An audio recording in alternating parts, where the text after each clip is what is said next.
Now we can start. Jada, how are you? I'm great. How are you? I am good. I can't complain. You know what? I like some of these pictures here that you have behind you. Thank Which you. one? We'll start with that. Which of those three are your favorites? Probably the middle one because I love J. Cole. He is like top for me. Love J. Cole. It's probably this one, the Lauryn Hill, and then the Kanye album. Yeah. Favorite Kanye album? Because he is from here in Chicago. I'm sorry, I couldn't hear you.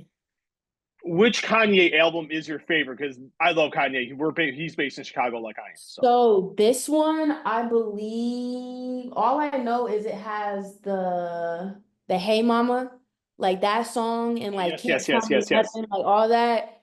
That is like my favorite album. All that, like the old Kanye, him. Yes. Because it seems like now he's like fallen off. I hate saying this, It's okay. a little bit. He I feel like everybody falls off at some point. He's just coming back, you know. He's coming back. He's coming back.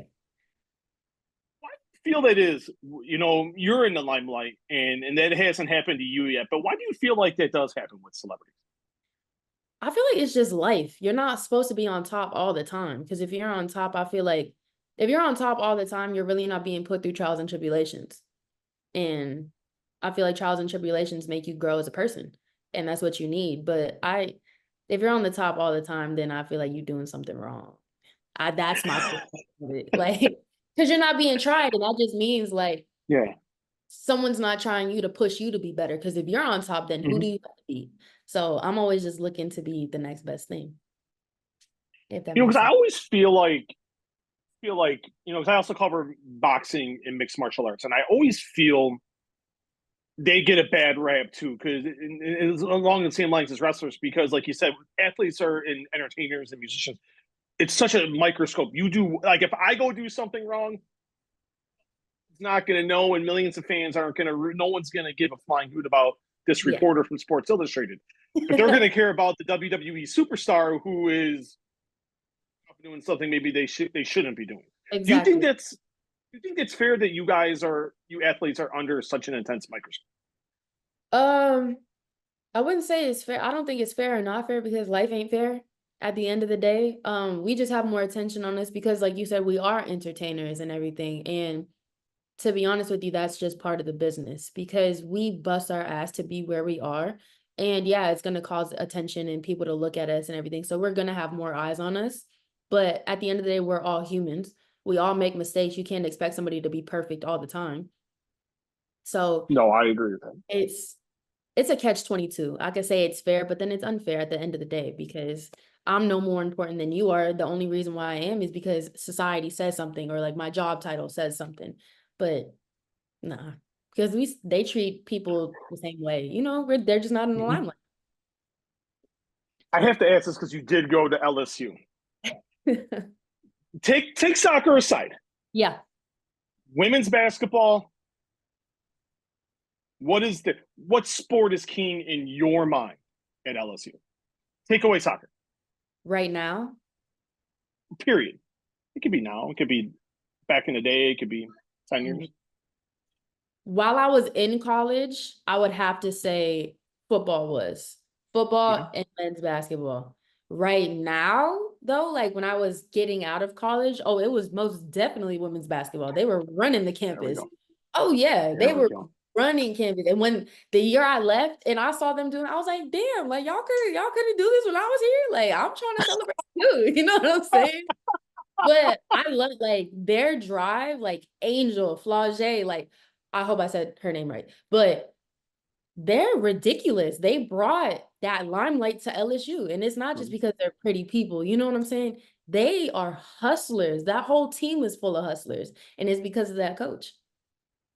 I You believe so. know, no, you're not. You're 100% right. I feel like, and she is on the Chicago Sky, so I am an Angel Reese fan now. College basketball days, it was a little rough to like her, but when she's on your team, Yeah, you definitely feel the love. exactly. Exactly. You know, I was watching NXT Mhm. on Tuesday night, and that slap, woo! I I felt that through my TV. Now, I've seen a lot of good slaps in my day. Stephanie McMahon used to lay a really mean slap. Is it fair to say that was the hardest you ever slapped somebody? No. No. Oh, man, I feel bad for the person that hit you the hardest. Me too. Me too. Because I mean, but they they deserved it. But it just happened. I mean, don't tell me like if I'm telling you I'm gonna do something and you're like, oh no, you're not.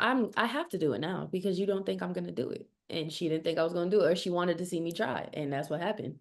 That's a result of it. The look on Roxanne's face, it was just like, it was kind of like, I'm not going to swear, but it was a holy bleep type Oh of, yeah. without Good. actually saying it. Good. Good. As it should be. And it's gonna be like that on Sunday too, because I understand like I'm being underestimated and everything because I've only been in this for like half a year at the most. Mm-hmm. But I'm undeniable at the end of the day. I'm gonna make sure I make myself undeniable. And she gonna feel me. And I told you gonna get dealt with one way or another.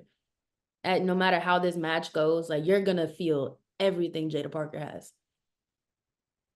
Fans want to know because it was a very nice cliffhanger to the end of the show. A lot of fans want to know, it's just going to be me and you. I'm not going to write this out to the world. Who are you talking to there at the end of the show? It seemed like it was a nice little conversation. Oh, it was a nice little conversation. She knows who I was talking to, and like I told her, she can get some too. But that I gotta keep that one. You can't say where she's from. Maybe she's from Mexico. She could be from Japan. I feel like She could be from another continent, maybe. Either way I answer this, just know she's not from Florida. Okay, that narrows it down to it. That narrows it down to feel. I have to think about this over the next few days. And coming from the soccer credentials that you had from LSU and then being on the under-17 U.S. women's team, even if you stay, actually, I want to word this differently.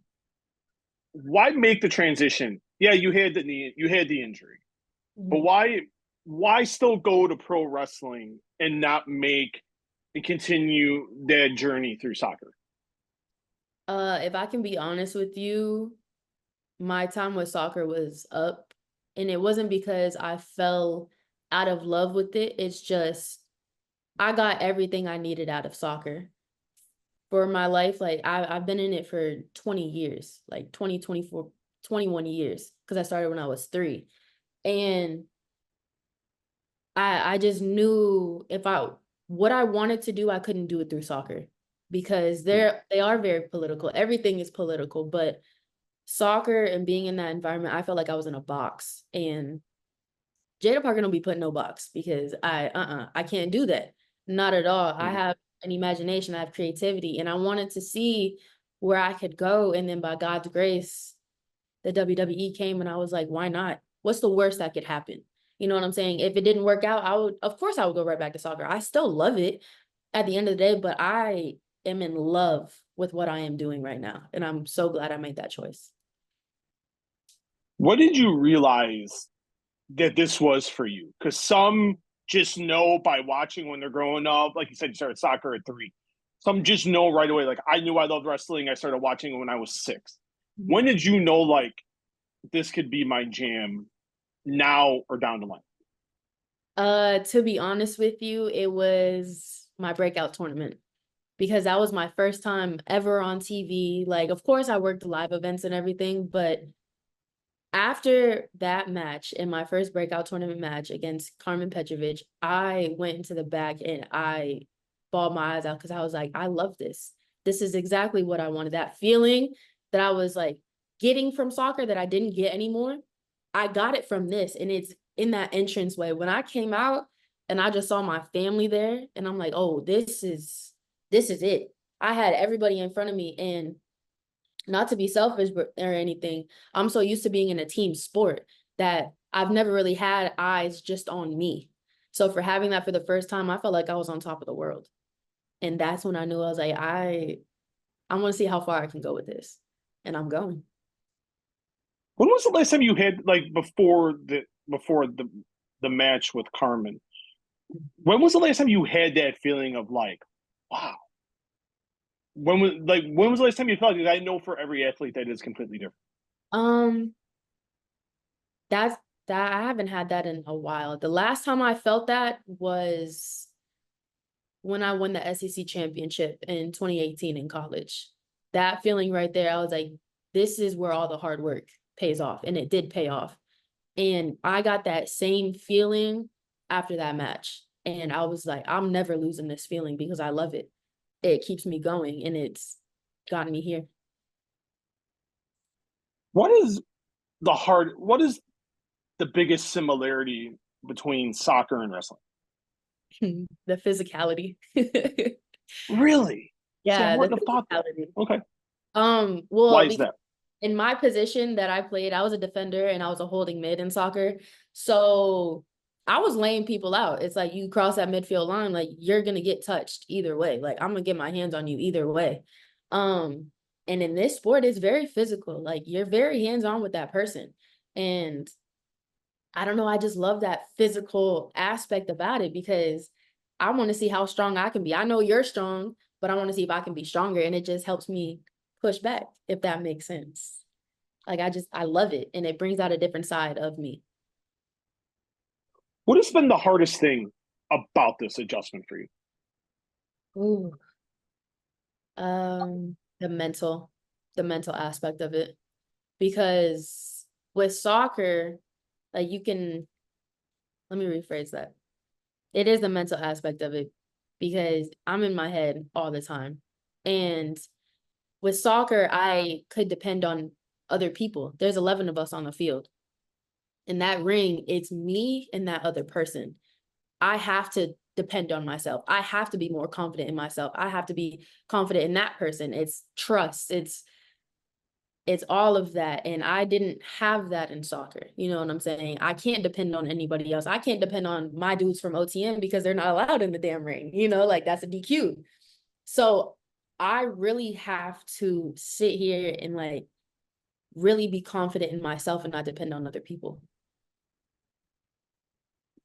Did you expect all of this to happen so fast? Because you look like you said, you've only been around a short amount of time, and you don't really get that. You got it with really nobody.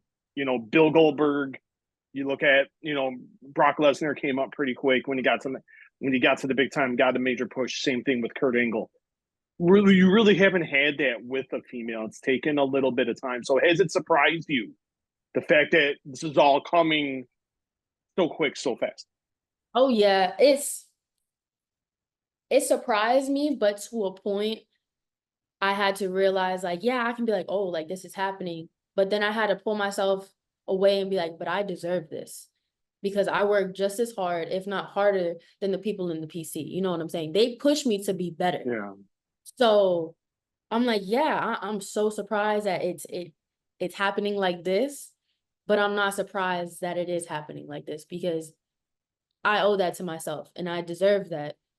And I say it all the time, like, you can't tell me God's not real. Because the stuff like I had to go through to get here, sorry, it's been, yeah, it's a Go ahead. blessing. It's a blessing. Who's we'll do a lighter one. Who is the best athlete in your family? Your cousin went to the University of Alabama. He Yeah. was on the Chicago Bulls, part of some world championship teams with my man, the greatest of all time, and Michael Jordan.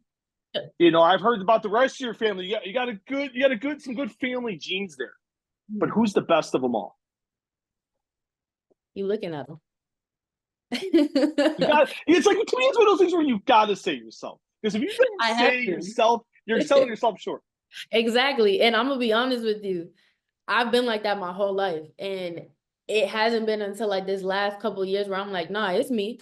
They helped me get here. Like they really did help me train and hustle. They were there, especially my brothers and my parents, every step of the way.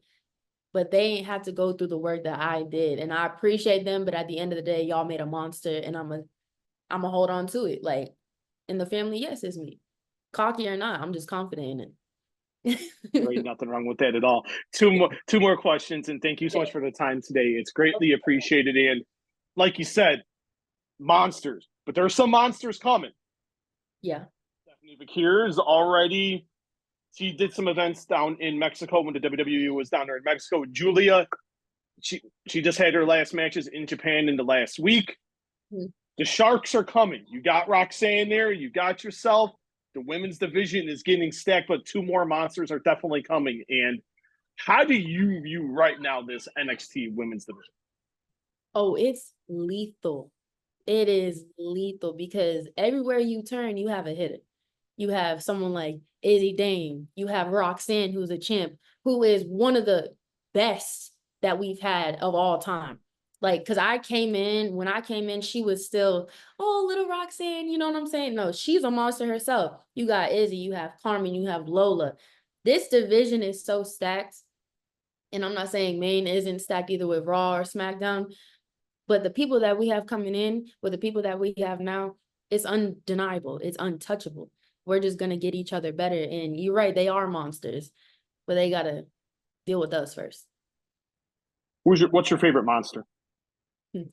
Like cartoon wise or like? Yeah. We can go cartoons. Are you talking about we can go cartoons. We can go real life too. Real life? However you want to play it. Yeah. Real life, my favorite monster, I call him a monster, it's between Conor McGregor and Mike Tyson. Monsters. Cartoon wise. Go ahead. I like those answers because you look at if Conor McGregor was a heavyweight, would you knock out Mike Tyson? No.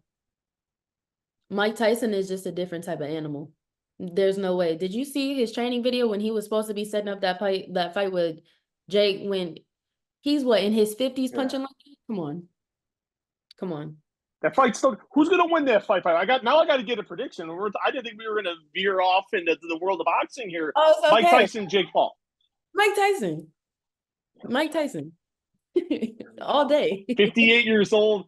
A lot of people tell me doesn't matter that he's 58. We just want to see Jake Paul fight on his face. It's like the sentiment I get from everybody. They love Mike, but they hate Jake a whole lot more. They really do. They do, but that's his journey. But it's okay. He's gonna learn. So who's your favorite cartoon monster? Ooh. I wouldn't really call him a monster though. He's like a character. No, he is. Thanos. Thanos is a monster. Oh yeah. Oh yeah. You and my kids. Same boat on my 8-year-old especially. 5-year-old's still trying to understand. He's still trying to understand. He gets a little freaked out, but my 8-year-old, oh yeah, he's on the same. He understands. I guess that he understands. I guess that is the cool one. And we'll end with this. What does it mean to you on Sunday to win the NXT Women's Championship? I really can't put that into words. But it's gonna mean so much that I wouldn't know what to do but thank God, because it's being in the ring with Roxy is like a whole different level. And I really respect her because she makes me want to be better. But being able to hold that title over my head and say that I'm the NXT Women's Champion is life-changing. And it's just, it makes me push more and more to have that opportunity to do that. Especially come Sunday is going to mean so much because I'm going to have my family there. It's going to be in one of the biggest arenas I've probably ever been in. So it's going to be life-changing for me, but I know I deserve to be there because I made myself undeniable, and she's going to understand why. That should be the nickname, Undeniable. I'm trying. Dude, if you gave yourself a nickname, have you thought of like it could be?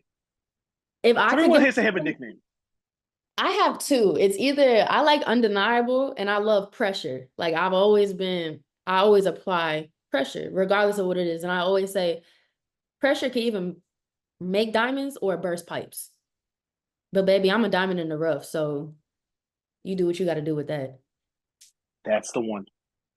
Pressure is the one. She challenges Roxanne Perez this Sunday coming up at No Mercy. She'll challenge for the NXT Women's Championship. Jaida, we've never chatted before. when WWE reached out last night, I was very excited to do this interview because right when that message happened, I wanted to watch NXT. I watched the slap and I'm like, we're in. We are in. Let's go. We are definitely in on this interview. This was a lot of fun. Thank you so much for the time today. It means a lot. Best of luck on Sunday. And hopefully the next time we talk, you have the NXT Women's Championship. Hopefully. Thank you so much.